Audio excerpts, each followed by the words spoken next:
Hi guys, welcome to my channel. Today I'm going to teach you how to either uptune or downtune or balance your emotions using the elements. Stay tuned. It's super easy and very, very intuitive.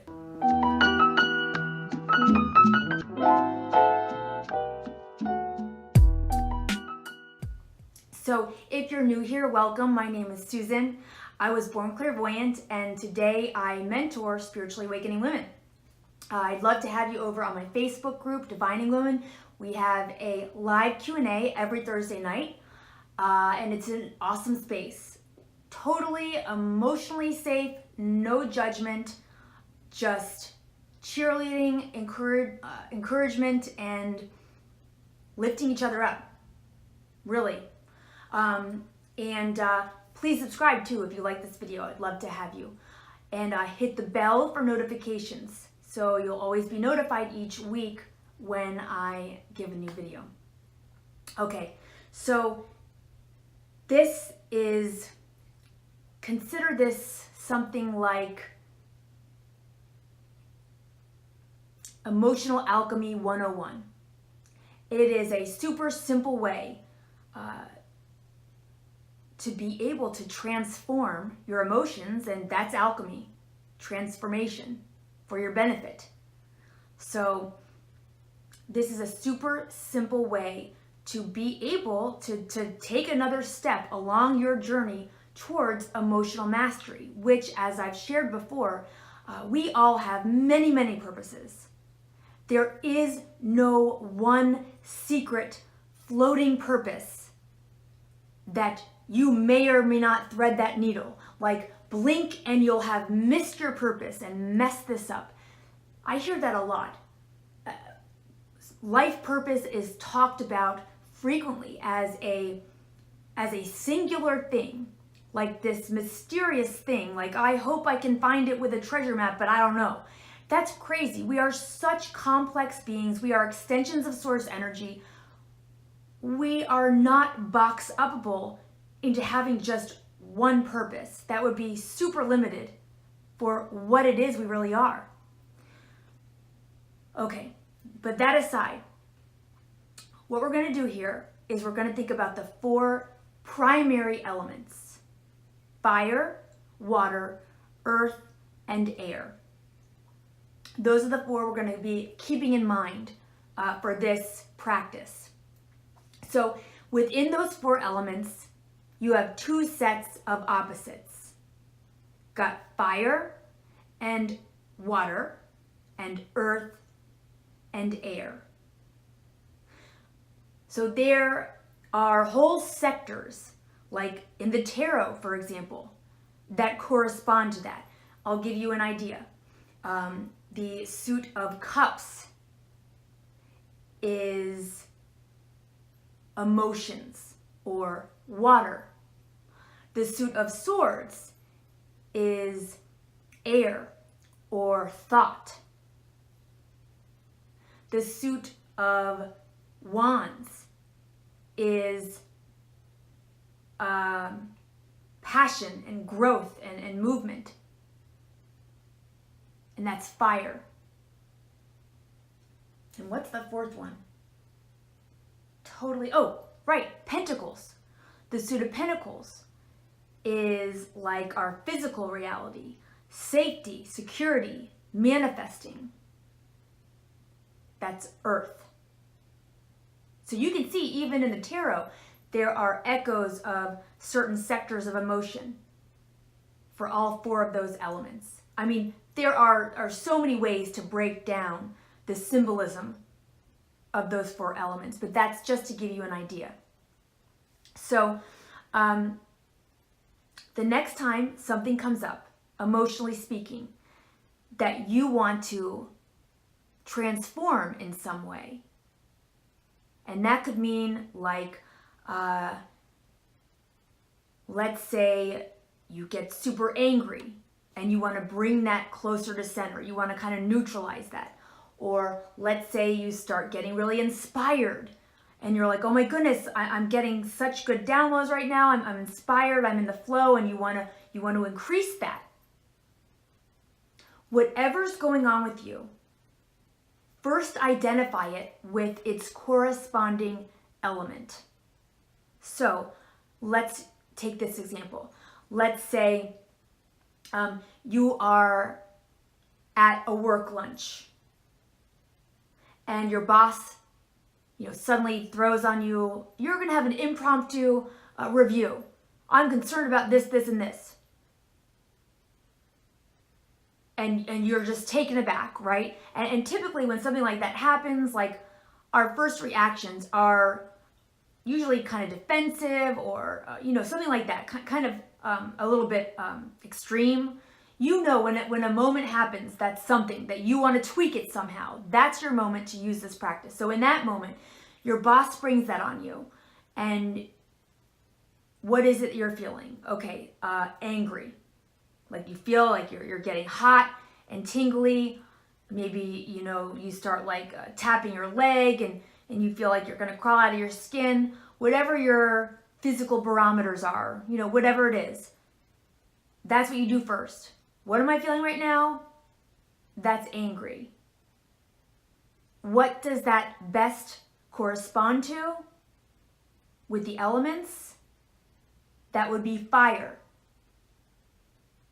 So in that moment, because you want to neutralize or down-tune that anger, you need to look across the spectrum at fire's opposite, to water. And now it's here where you get we're going to get super practical and seriously use your imagination, okay? So you might be thinking, well, what can I do? I mean, what am I going to do in that moment? I'm with my boss, I'm at the lunch table in public. Guys, there's always something you can do. At worst, if you're straight up, I can't do anything along those lines, you can visualize in your own mind. That's if you're stone cold out of options, which I would challenge you and say, I'm sure there's something you could do in the realm of normalcy and social acceptability. There's probably something, even if it's just one other thing besides visualizing. So in that case, you can't do it, you can't figure anything out. Maybe your mind's kind of locked up, deer in headlights, right? Well, just know, okay, this is fire, my anger's fire, the opposite is water. At a bare minimum, while you're sitting there with your boss, visualize cool water. Visualize a glacier floating on the Arctic Sea. You know what I'm saying? Visualize. That's what you can do, no matter what. But besides that, really try to look around at your environment. I am nearly certain you'll find something you can do. And in that case, I'll use this example.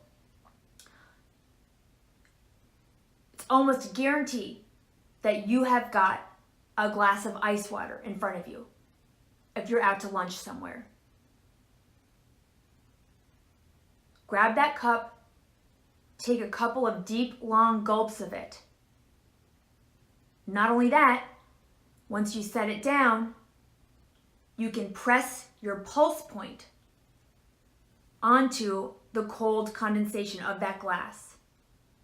You can do it with both hands if it doesn't look too weird. And pulse points like here, here, or here, and here if you're a woman, wherever you spritz perfume.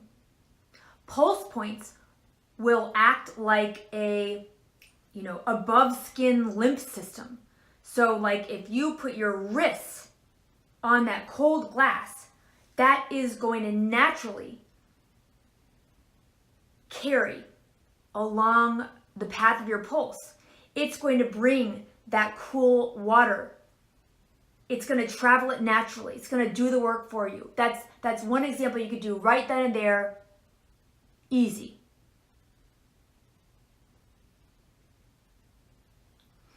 So let's say you're writing a book and you feel super, super inspired and you catch yourself. You're like, wow, I've already written 700 words. Where did this come from? This is amazing. You're like, I want to really I really want to capture this and like boost it. So what you're feeling, that inspiration, that is the element of air. That's mental. There's a flow going. You're channeling that inspiration. So in that case, you wouldn't want to go to the opposite. You would want to amplify that element as it is. So what changes in your environment could you make? Let's say you're about to break for lunch. You certainly don't want to eat a root vegetable. You certainly don't want to eat a sweet potato or rice. You don't want to eat meat. You want to eat foods that are airy. Have a salad, for example, right? If you're listening to music, let's say you're listening to music and it's got like a really deep bass beat. That's pretty grounding. You don't want that.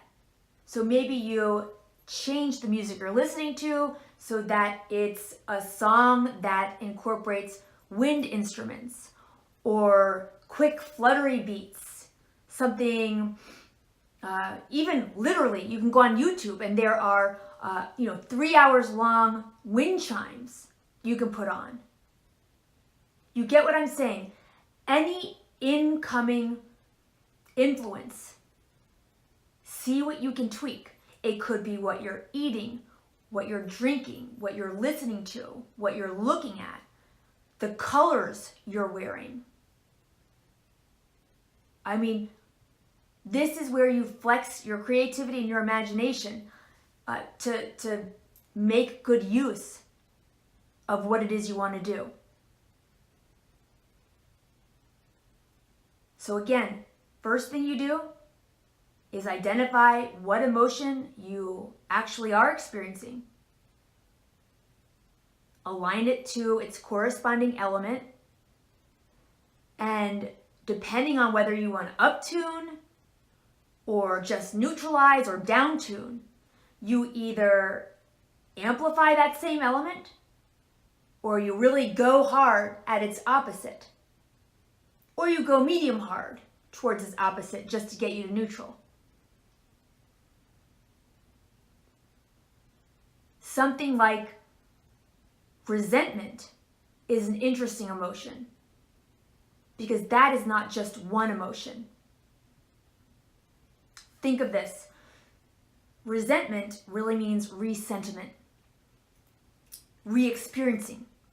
When you are in resentment, that is actually a combination of two elements. And it makes sense after you hear me say it, I'm sure.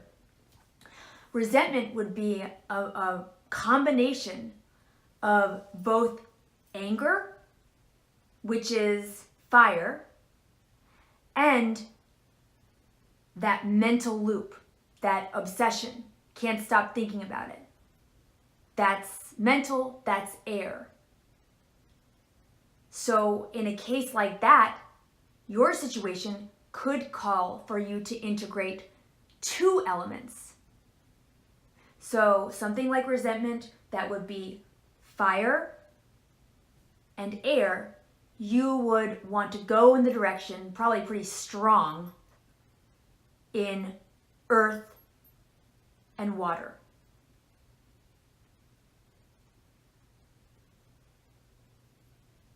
It's a very easy system, very simple, but crazy effective. Give it a try. I know you'll love the results. And if you're watching this video, I already know you're intuitive. So this is a incredibly intuitive process, and when taken on and utilized by someone who's seriously intuitive, it's just so easy and so natural. And with time, it really becomes almost second nature. And I love this process too because it asks us to become aware of so much more about the circumstances we put ourselves in, everything. It asks us to keep our eyes more open than I ever had before to everything going in, to everything I'm consuming, to everything I surround myself with. It's a really beautiful unfolding process. And after you get going with this practice, in my experience, like, you don't go back to being less aware. It only deepens from there. So give it a try. I can't wait to hear. Do let us know in the comments how this works for you. That's also such a fun part of this, is comparing and contrasting our experiences. So again, thank you so much, you guys. I love you all. I'll see you next week with a new video. Take care.